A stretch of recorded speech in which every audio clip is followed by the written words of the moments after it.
السلام علیکم طلبہ، آج ہم اردو کی درسی کتاب کے سبق نمبر 2 سپاہی اور بٹمار اس کا مطالعہ کرنے جا رہے ہیں۔ یہ شمس الرحمن فاروقی کی مشہور ناول قبض زماں سے ماخوذ ہے۔ ناول ادب کی ایک اہم قسم ہے جس میں زندگی کی عکاسی کرنے والے مسلسل قصے یا کہانی کو بیان کیا جاتا ہے۔ ناول نہ تو داستان کی طرح بہت زیادہ طویل ہوتا ہے، نہ ہی تو اس میں داستان کی طرح جنوں پریوں جادوگروں کی کہانیاں ہوتی ہیں، نہ ہی یہ افسانے کی طرح نہایت مختصر ترین ہوتا ہے۔ ناول کی جو کہانی ہوتی ہے وہ فرضی ہوتی ہے، جو کردار ہوتے ہیں وہ فرضی ہوتے ہیں، لیکن ان واقعات میں حیات و کائنات کی سچائیوں اور حقیقتوں کو بیان کیا جاتا ہے۔ ہم سپاہی اور بٹمار اس سبق کا جو مطالعہ کرنے جا رہے ہیں وہ اردو کے مشہور و معروف بلند پایہ شاعر، نقاد اور فکشن نگار شمس الرحمن فاروقی کی ناول سے ماخوذ ہے۔ ادب کے جو 3 اہم ستون ہیں، شاعری، تنقید اور فکشن نگاری، ان تینوں شعبوں میں مصنف نے طبع آزمائی کی ہے اور انہوں نے افسانے بھی لکھے ہیں جس کا مجموعہ سوار، اور ان کی ایک ناول کئی چاند تھے سرے آسماں جدید ادب میں کلاسک کی حیثیت رکھتا ہے۔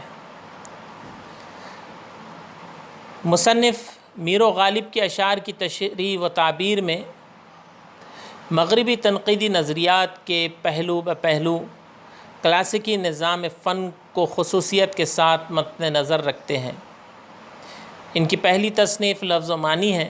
اس کے علاوہ شعر، غیر شعر اور نثر، عروض، آہنگ اور بیان، افسانے کی حمایت میں، شعر، شور انگیز، تعبیر کی شرح وغیرہ ان کی مشہور کتابیں ہیں۔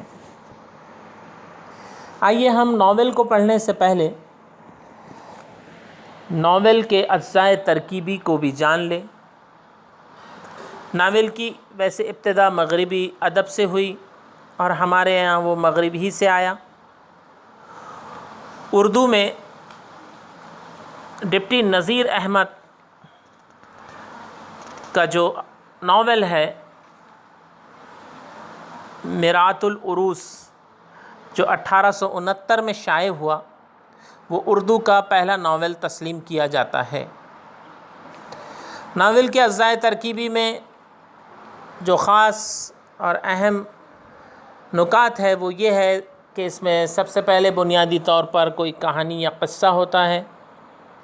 اس کہانی اور قصے کو بیان کرنے کے لیے واقعات کی ترتیب ہوتی ہے جس کو ہم پلاٹ کہتے ہیں، یعنی ایک واقعے کے بعد دوسرے واقعے کا آنا اس ترتیب سے کہ کہانی آگے بڑھے، اس کو پلاٹ کہا جاتا ہے۔ تیسرا جو اس میں اہم چیز ہے، اہم جز ہے، وہ کردار نگاری ہے۔ ناولوں میں عمر، مذاق، مزاج اور عقل کے اعتبار سے کئی قسم کے اشخاص ملتے ہیں: جوان، بچے، بوڑھے، ہمدرد، شریف، دانشور، مہذب، ظالم، عیار، گوار، بے وقوف وغیرہ۔ اور جو ناول نگار ہوتا ہے اپنی کہانی میں ان کرداروں سے متعلق ان کی فطرت کے تمام پہلوؤں کو بیان کرتا ہے۔ اس کا جو تیسرا اہم پہلو ہوتا ہے وہ مکالمہ نگاری ہے۔ یہ ناول کے فن کا ایک اہم جز ہے۔ کرداروں کے درمیان ہونے والی گفتگو کا تکنیکی نام مکالمہ ہے۔ اگر کردار گنوار اور ان پڑھ ہے تو اس کے منہ سے ایک عالم فاضل کی بات نہیں کہلوائی جاتی، اور ایک اعلیٰ تعلیم یافتہ شخص کی زبان سے ادا ہونے والے ڈائلاگ مکالمے اس کی تعلیم اور اس کی حیثیت کے مطابق ہوتے ہیں، اس بات کو ناول نگار دھیان میں رکھتا ہے۔ جب کہانی ہے، قصہ ہے، کردار ہے، مکالمے ہیں، تو اس میں کرداروں کی جذبات نگاری بھی ایک اہم جز ہوتی ہے۔ موقع اور محل کے لحاظ سے احساسات اور جذبات کی عکاسی ناول نگار اپنی کہانی میں کرتا ہے۔ پھر منظر بیان ہوتے ہیں، اور منظر کے ساتھ ساتھ جزیات نگاری، یعنی اگر کوئی منظر کو کہانی بیان ہو رہی ہے تو اس کی جو چھوٹی چھوٹی تفصیلات ہے وہ بھی ناول نگار اپنی کہانی میں بیان کرتا ہے۔ تو یہ اس کے اجزائے ترکیبی ہوئے۔ اب ہم یہاں سپاہی اور بٹمار اس کا مطالعہ کریں گے۔ اس سبق کا جو زمانہ ہے وہ لودھی خاندان کا زمانہ ہے، جس میں سکندر لودھی کے ایک سپاہی کے ساتھ گزرنے والے حادثے کو بیان کیا گیا ہے۔ کہانی کچھ اس طرح شروع ہوتی ہے کہ ایک بار تھانے سر کے علاقے سے اطلاع آئی کہ ہندوؤں نے ایک تالاب قدیم کو ازسر نو تعمیر کر کے وہاں ایک میلہ ماہ بماہ منعقد کرنا شروع کیا ہے، اور پوجا پاٹ بھی کرتے ہیں اور گھنٹ ناقوس بھی بجتے ہیں۔ پس اس باب میں حکم عالی کیا صادر ہوتا ہے؟ تھانے سر سے دہلی میں خبر آتی ہے۔ تھانے سر ایک تاریخی شہر ہے جو ضلع کروکشیتر ریاست ہریانہ میں واقع ہے۔ دلی سے تقریباً 160 کلومیٹر شمال مغرب میں یہ شہر واقع ہے۔ تو یہاں سے ایک اطلاع دہلی آتی ہے۔ اس وقت دہلی میں سکندر لودھی کی حکومت ہے کہ وہاں ایک تالاب قدیم یعنی پرانے تالاب کو ازسر نو نئے سرے سے تعمیر کر کے وہاں ایک میلہ ماہ بماہ یعنی مہینے کے مہینے منعقد کیا جا رہا ہے، پوجا پاٹ ہو رہی ہے اور گھنٹ ناقوس بج رہے ہیں۔ ماہ بماہ یہ جو لفظ ہے، ماہ کے معنی مہینے کے ہوتے ہیں، لیکن اس کے ایک اور معنی چاند کے بھی نکلتے ہیں، لیکن یہاں اس کا مطلب ماہ بماہ کے معنی یہاں مہینے کے مہینے ہی ہوں گے۔ اسی طرح اس میں ایک لفظ آیا ہے ناقوس۔ ناقوس کے معنی وہ سنکھ ہوتا ہے جو ہندو اور دوسرے لوگ اپنی پوجا پاٹ کے وقت اسے بجاتے ہیں۔ پس اس باب میں یعنی کہ اس فصل میں، اس معاملے میں حکم عالی کیا صادر ہوتا ہے؟ بادشاہ سلامت کا کیا حکم صادر ہوتا ہے؟ صادر ہونا یعنی جاری ہونا، نافذ ہونا۔ لوگ منتظر تھے کہ اب بادشاہ سلامت اس معاملے میں کیا حکم دینے والے ہیں۔ سلطان والا شان نے مفتی اعظم سے مشاورت کر کے فرمان لکھوایا کہ وہ اپنے مذہب پر ہے، پس جب تک ان کے مناسک و رسوم کے باعث کوئی خطرہ امن و امان کے لیے نہ ہو، اس سے ہرگز کچھ تعرض نہ کیا جائے۔ یہاں ایک بات ہمارے سمجھ میں آتی ہے کہ ہندوستان میں عہد وسطیٰ کی جتنی مسلم حکومتیں تھیں تو ان کے زمانے میں ہندوستان میں ہندو مسلم اتحاد قائم رہا، اور ہندوؤں کو مکمل طور سے اپنے مذہب کے مطابق عبادت کرنے کی آزادی حاصل رہی، کیونکہ یہاں بادشاہ سلامت مفتی اعظم سے مشاورت کرتے ہیں۔ مفتی اعظم کہتے ہیں بڑے مفتی کو یا فتویٰ دینے والوں میں جو سب سے بڑا ہوتا تھا، یعنی چیف جسٹس کے عہدے پر جو ہوتے تھے اس زمانے میں، ان سے مشاورت لی گئی، ان سے مشورہ لیا گیا، تو دونوں کی رائے یہ آئی کہ ان کو ان کے مذہب کے مطابق عبادت کرنے کی مکمل آزادی رہیں گی اس وقت تک جب تک کہ ان کے مناسک و رسوم، منسک کی جمع ہے عبادت کے ارکان، اور خصوصاً جو حج کے ارکان ہوتے ہیں، عربی میں اس کے لیے مناسک کا لفظ استعمال ہوتا ہے، مناسک حج، لیکن عام طور پر جتنی بھی عبادات کی جو رسوم ہیں اس کے لیے مناسک کا لفظ استعمال ہوتا ہے۔ یہاں جو لفظ مناسک استعمال ہوا ہے وہ عبادت کے رسوم کے لیے ہی استعمال ہوا ہے۔ رسوم جو ہے یہ رسم کی جمع ہے، جس کے اور دیگر معنی اگر ہم دیکھیں تو طور طریقہ، ریت رواج جو ہوتے ہیں، تو جب تک یہ مناسک اور رسوم ملک کے امن و امان کے لیے کوئی خطرہ نہ بنے، باعث کے معنی ہوں گے وجہ، سبب، تو اس وقت تک ان سے کوئی تعرض نہ کیا جائے گا، ان کی اس پوجا پاٹ پر حکومت کی جانب سے کوئی مزاحمت نہیں ہوں گی، کوئی اعتراض نہیں ہوگا، ان سے کوئی باز پرس نہیں کی جائیں گی۔ انتظام سلطنت میں ہوشیاری اور خبرداری کی غرض سے حضرت دہلی اور اس کے گرد و نواح میں 80,000 مسلح فوج ہر وقت تیار رہتی تھی۔ سلطنت میں ہوشیاری اور خبرداری اس زمانے کی سب سے بڑی ضرورت تھی، کیونکہ اکثر بادشاہوں کی جو حکومتیں تھیں تو دشمن فوج کے حملہ ہونے کے امکانات اکثر رہا کرتے تھے، اور خاص طور سے دہلی کے بارے میں تو یہ آتا ہے کہ وہ کئی بار اجڑی اور کئی بار بسی۔ تو سکندر لودھی کی یہاں حکومت ہے اور دہلی کے آگے یہاں حضرت لگا ہوا ہے۔ اس کی وجہ یہ رہی کہ یہ شہر برسوں تک مختلف خاندانوں کی حکومتیں جو قائم ہوئی اس کا پائے تخت رہا، اس لیے حضرت دہلی یہاں اس کو کہا گیا۔ گرد و نواح کے معنی ہوتے ہیں، یہ مرکب عطفی ہے، اصل میں اس میں واو لگا ہوا ہے، اس کے معنی ہوتے ہیں آس پاس کا علاقہ، پڑوس جو ہے اس کا۔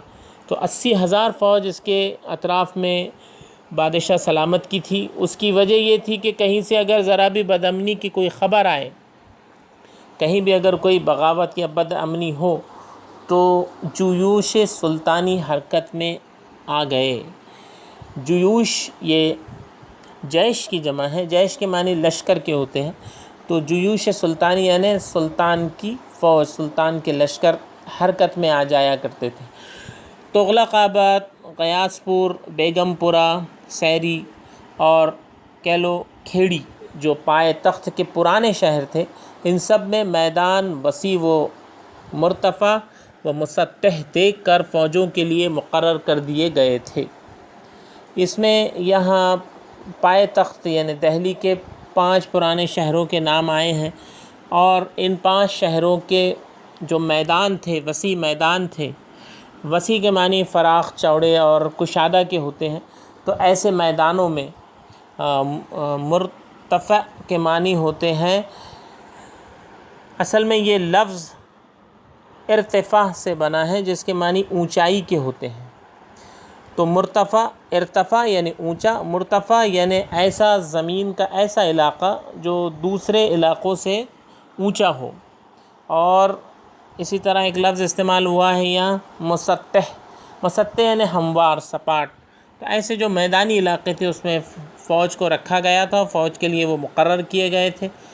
میں جس فوج میں تھا، یہاں سے اس کہانی کا جو مرکزی کردار ہے سپاہی، اس کا یہاں اس کی یہ انٹری ہوئی ہے۔ انہوں نے کہا ہے کہ میں جس فوج میں تھا، اب یہ 5 شہروں میں فوج تھی، اب یہ کس فوج میں ہے؟ اس میں جس فوج میں تھا وہ غیاث پور سے ذرا ورے کنارے جمنا پر قیام کرتی تھی۔ ایک لفظ یہاں استعمال ہوا ہے ورے، یعنی اس طرف، قریب، پاس۔